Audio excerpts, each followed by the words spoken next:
Welcome, chosen ones. Some people walk into the valley and never walk out again.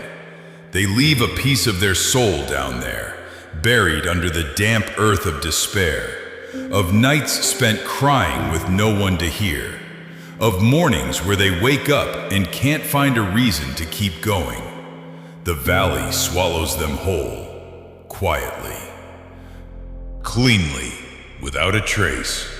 But you are different, and that is exactly what confuses people, including the ones who watched you go down. Instead of coming out with hollow eyes and a hardened heart, you stepped out with a stillness that unsettled people. No drama, no announcement, not a single explanation offered to the ones who had already placed their bets on your collapse. You just kept moving. And the way you kept moving, it was sharp in a way that cannot be faked. Psychologists say that prolonged psychological trauma tends to narrow human cognition. The brain gets stuck in survival mode. Emotions either go numb or detonate with nothing in between. Decision-making deteriorates in measurable ways. That is what the research shows.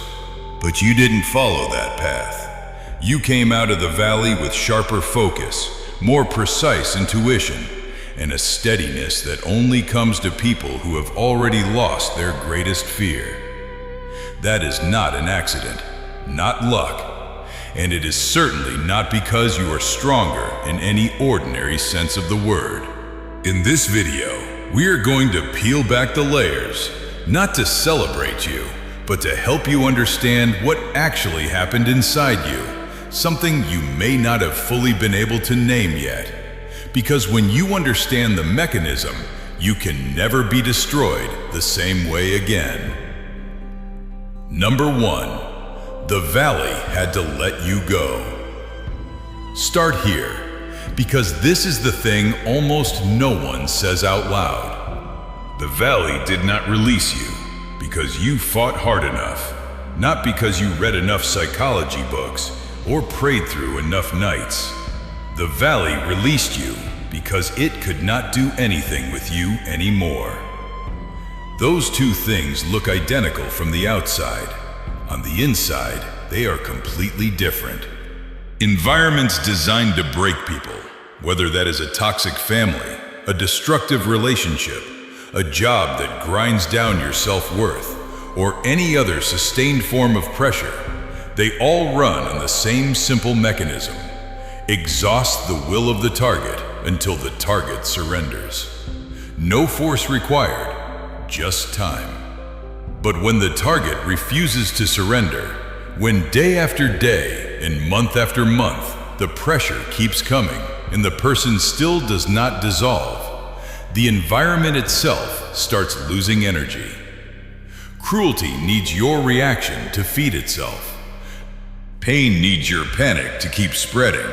The enemy needs your tears to feel like they have power. And when you stop supplying those things, not necessarily because you were strong enough, but sometimes simply because you were too exhausted to react, the valley loses its reason to hold you. You did not escape. You became something the valley no longer wanted to keep. That is a very different kind of victory from the ones people usually tell, and it is more honest. Number 2, from victim to observer, the quiet pivot. There was a moment, not dramatic, no light descending from above, when you stopped asking, "Why is this happening to me?" and started watching. The question, "Why me?" is a victim question, not as an insult. It is simply the psychological position the brain moves you into when it feels under attack. The position of someone things are being done to, someone who has no control. In that position, all of your energy goes into decoding the injustice, searching for answers, waiting for an apology, an acknowledgement, something to close the wound. The answer never comes, not in the way you need. You know that. And at some point, you shifted to observation. Not the kind of observation that is cold or detached, more like a researcher collecting data. What pattern did that betrayal follow? What did the person who caused it need when they did it? Is there anything in common between the people who have hurt you? What signals did you ignore, and why did you ignore them? When you moved from "why me" to "what is this showing me?" you took back control. Not control over other people, control over the one thing you can actually control, your own perception. That shift did not happen in a day. It happened slowly, across sleepless nights, through conversations you had only in your head and never said out loud. But it happened. And every time you recognized a pattern, some of the weight lifted. Not because the wound healed, but because you started to understand how it worked. And when you understand how something works, it cannot drag you along anymore. Number 3, the moment nobody came. This sounds brutal, but it is one of the moments that changed you most. You waited and waited. You sent signals, sometimes obvious, sometimes quiet. You let people around you see that you were going under. You believed that when you went deep enough, someone would jump in. Not because you were weak, but because you believed that was how human beings worked. Nobody came. Or the ones who did come arrived at the wrong time, in the wrong way, with conditions you could not meet. And at the point where you recognized that, not with rage, not with bitterness, but just as a plain recognition that you were going to have to get up yourself, something in you changed permanently. The emotional dependency broke. Not because something broke it from the outside, you cut it yourself. Because you realized that continuing to wait meant continuing to hand over control of your mental health to other people. And you did not want to do that anymore. Solitude after that moment was completely different from solitude before it. Before, solitude was something imposed on you, heavy and humiliating. After, it became space. A place where you learned to sit quietly with yourself without panicking, without needing outside noise to fill the gap inside. Where you discovered that silence was not dangerous. Where you heard your own voice for the first time, clearly, instead of the voice of other people's opinions about you. That is what the valley accidentally gave you. Not on purpose, but you took it anyway. Number 4, your empathy didn't die, it evolved. Most people assume that anyone who goes through deep betrayal and pain comes out callous, rigid, unable to connect. The reality is more complicated than that. In your case, the empathy did not disappear. It changed shape, and the new shape is far more useful. Before, your empathy worked on an absorption model. You felt what other people felt and automatically responded to it, usually by putting their needs ahead of yours. That is why people with high empathy often become targets for manipulators. Not because they are foolish, but because they genuinely want to help, and that desire gets used against them. After the valley, your empathy no longer runs purely on absorption. It added a layer, emotional observation. You can still feel other people, but now you also ask questions. What is this person saying to me? And what is their energy saying that the words are not? Is the worry they are showing me real, or is it a performance? What does their silence mean that their words are not saying? You started reading silence. That is a skill that is hard to explain, but anyone who has it knows how it works.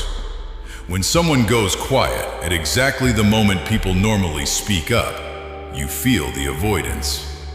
When someone answers too fast, too smoothly, too perfectly, you sense the preparation behind the words. That ability did not come from paranoia. It came from experience. From the times you missed those same signals before and paid for it with your trust. You don't miss them anymore. Number 5, the fire burned the masks. You don't need them anymore. There is one thing extreme pressure can do that nothing else can. It burns away the false versions of you. Think about it, honestly. How many years before the valley were you trying to be someone? The good child by your family's definition. The ideal employee by your company's expectations. The partner who never placed their own needs too high. The person who never disappointed anyone. The one who was always fine. All those masks cost enormous energy. Wearing them every day was a full-time job with no pay. And when the valley hit, you did not have the energy to maintain them anymore. Not because you decided to put them down, because you had nothing left to hold them up with. And the strange thing that happened after that was that you could breathe. For the first time, possibly in years, you were yourself in the most raw sense of the word. Not a version edited to be easier for other people to digest. Just you, with the cracks and the dark parts and the things you had not finished dealing with. And in that state, you found something that the polished version of you could never have found. The truth of who you are. That truth is not comfortable, but it is solid. And solid beats comfortable by a long distance when you need to stand in the wind. After the masks fell, you also realized you were no longer afraid of them falling. Before, the greatest fear was being seen for who you really were. Now, you don't have much left to hide. Or, more accurately, you no longer want to spend the energy hiding. And when you are not afraid of being seen, other people lose the greatest leverage they ever had over you. Number 6, decisions no longer running on fear. This is the thing many people don't notice until they look back. Most of the decisions we make in life, especially the big ones, run on the fuel of fear. Fear of loss. Fear of being left behind. Fear of not being enough. Fear of disappointing people. Those fears don't announce themselves. They disguise themselves as love, responsibility, practicality, being sensible. But underneath, it is fear. The valley does something that no amount of therapy can fully replicate. It forces you to face the things you are most afraid of. Being abandoned, losing people who matter, failure, being dismissed, loneliness, falling apart. And when you survive most of those things, they don't all disappear, but they lose their power to run your behavior. Because you already know you can get through them. They hurt, but they don't kill you. When fear loses that power, your decisions change. Not because you become reckless, because you stop making decisions to avoid the worst possible outcome. You make decisions based on what you actually want and what you actually believe is right. That is a completely different kind of freedom. And the people around you feel the difference, even when they cannot name it. You move with a center of gravity, not rushing to prove yourself, not watching constantly for other people's approval, not checking whether the reaction is positive before you keep going. That gravity unsettles the people who used to control you through insecurity. Number 7, strength that needs no audience. Something here needs to be said plainly, and it is something many people don't want to admit. Before the valley, part of your resilience needed to be seen. You wanted people to know you were trying. You wanted some acknowledgement, not necessarily a reward or applause, but at least someone looking over and saying, "I see them. I see what they are carrying, and they are still standing." When nobody was watching, that strength was harder to maintain. Because part of it ran on external recognition. The valley took away your audience. The people who used to stand beside you disappeared, or moved to the other side, or stood there watching and did nothing. You carried it alone, in silence, with no one bearing witness. And because there was no other option, you learned to do it without being seen. What happened next is the strange part. When you got used to carrying things in silence, that strength became something entirely different. It stopped being dependent on the outside. It lived in you in a way that nobody could take away. No praise or criticism could add to it or subtract from it. That is the point where people around you start feeling something strange about you, but cannot explain what it is. Because they are used to powerful people needing to show power, you don't. You just show up. And something in that presence says what words don't need to. Number 8, your recovery does not need their permission. This needs to be stated clearly. In the world of the people who hurt you, who ignored you, who bet on your collapse, your recovery is an unplanned event. They had already built a story in their heads about you. That story required you to stay damaged, to keep needing them, to stay smaller than them, to keep the story coherent. When you recovered, that story broke apart, and the breaking unsettled them in ways they will never openly admit. You do not need their permission to recover. You do not need them to believe you have changed, to witness it, to acknowledge it as real. Your recovery is not for them. One more thing worth saying. Real recovery is not forced optimism. It is not declaring, "I'm fine," while still bleeding on the inside. It is something much harder than that. Accepting the reality of what happened without pretending it did not hurt, while simultaneously refusing to let that pain define what comes next. Not optimism. Unsparing acceptance. Looking reality directly in the eyes and choosing to keep going. Not because everything is fine, but because continuing is the only choice you can live with.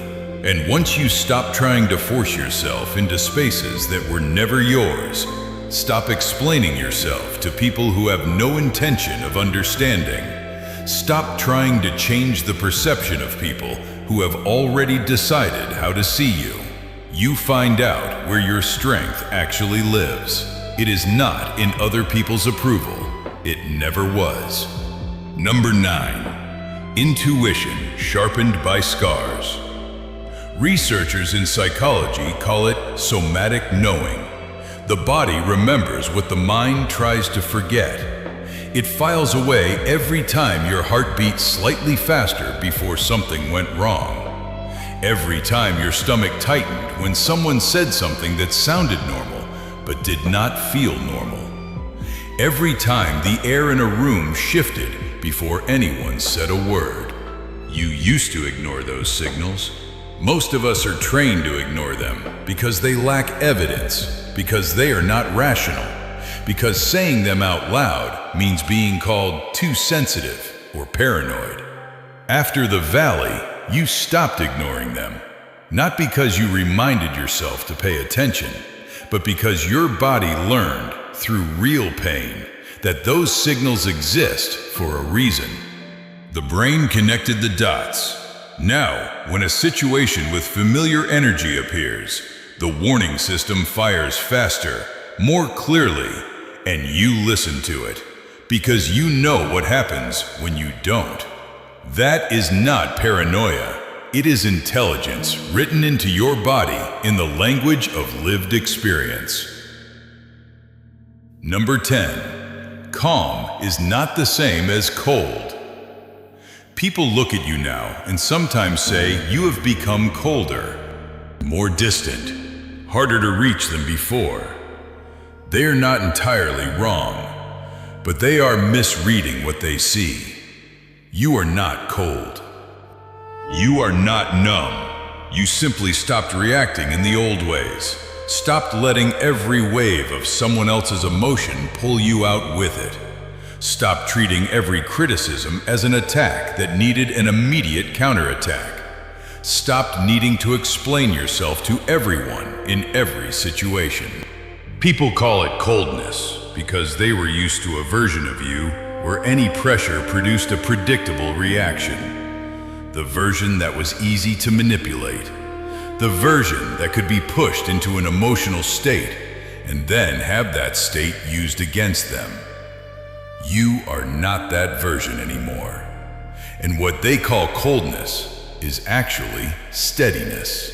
Not the fake steadiness of someone suppressing everything, but the real steadiness of someone who has been through enough that the things that used to knock them sideways simply don't anymore. That steadiness is one of the most threatening things that exists for people who want to control you, because they no longer have a handhold. Number 11, learning to turn pain into data. Let me say something here that sounds dry, but is one of the most practical shifts you went through. Pain is information. It always is. The question is how you process it. The old way, feel the pain. Find a way to shut it off as fast as possible, whether through distraction, through numbness, through blame that creates a temporary sense of control. Then repeat the same cycle because the actual problem was never looked at directly. The new way, the one you developed in the valley. Feel the pain. Sit with it long enough to ask what it is pointing toward. Collect information from it. Then make a decision based on that information instead of just reacting to the sensation. Sounds simple. But most adults never learn this because nobody teaches us to sit still with discomfort. We are taught to fix it, avoid it, or perform like it is not affecting us. You learned a different approach, not because you enjoy pain, because you had no other option. Number 12, why you cannot be destroyed the same way again. This is what I want you to take from this video. Not abstract encouragement, not a bold declaration, a specific truth about how psychology works. People get destroyed through surprise and unpreparedness. Those are the two things an enemy needs. They need you to not see what is coming. They need you to have no experience with handling what is coming. After the valley, you have both. You have seen the blueprint of betrayal, not in a book, in your own actual life. You know what it looks like in the early stages, when it is still wearing the mask of kindness. You know what it feels like when it starts to shift. You know the tactics used to distort your reality, to make you doubt yourself, to cut you off from your support. You know all of that now. And a weapon only works when the target does not see it coming. The attacker needs the element of surprise. You have already taken that from them. Not because you are now completely immune to pain. You can still be hurt. You are still human. But the particular kind of damage the old valley created, the kind that eats from the inside because you had no idea what was happening and no tools to deal with it, that kind cannot repeat. Because you have both the tools and the experience now. Number 13, what they never accounted for. They studied the old version of you, carefully, thoroughly. They knew whose approval you needed. They knew which words triggered an emotional response from you. They knew what you were most afraid of, and they built their trap around those exact points. But they never accounted for the fact that you would evolve. Everything they studied belonged to the version of you that existed before the valley. That version is no longer here. You do not operate on the old mechanisms anymore. Your emotional triggers have changed. Your needs have changed. What you are willing to tolerate and what you are not willing to tolerate have changed. They are holding a map of a territory that no longer exists the way it used to. And when they arrive with the strategy designed to destroy the person you used to be, they meet the person you are now. That is an encounter they were not prepared for. That does not mean they give up immediately. But every time the old strategy fails, it wears down their confidence. And people who lose confidence start making mistakes. Number 14. Who you are when you walk out. Let's be direct about this. You did not walk out like a flawless hero.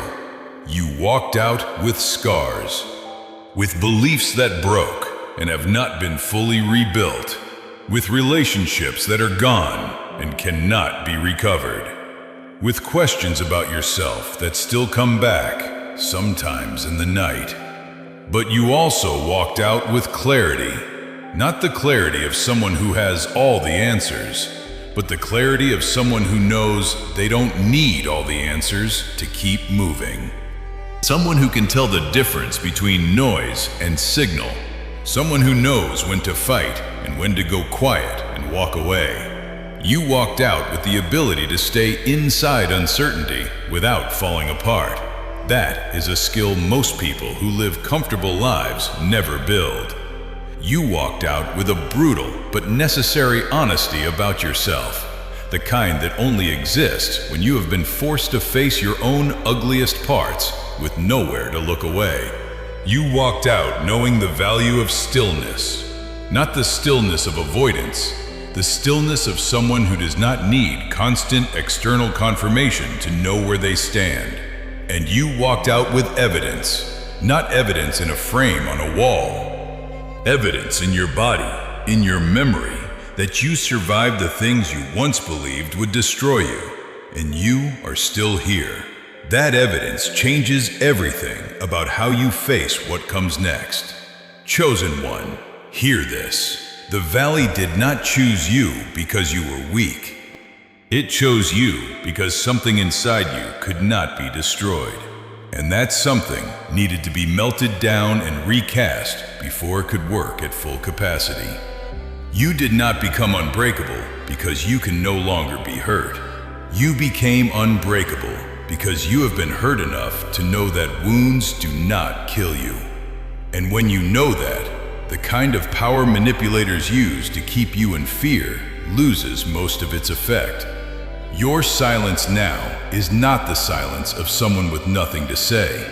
It is the silence of someone who knows exactly when to speak, and when silence says more than any words could. Your calm is not numbness. It is something built from the ground up, through the nights you did not know if you could keep going, and you kept going anyway.